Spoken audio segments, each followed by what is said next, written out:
life update nga wala ninyo gipangutana. O karon nakasurvive ta sa ato ang first driving nga ako ra jud isa. So gikan dito sa Rich Drive sa apartment nilang ate pa anhi diri sa school eh. Ayan, anak ko diri silang school. LC Swing, middle school. Ako ra isa nag-drive. Kay wala ko choice. Bata gibilin dito sa apartment. Mo to naka-survive naman ta.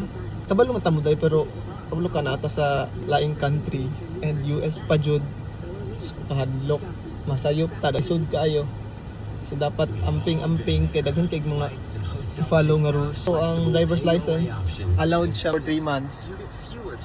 Pero since 1 month ramang ko diri sa US, okay ra kayo. Tapos dala lang na ako kung passport para in case na mag-check-in, di ta mahadlok.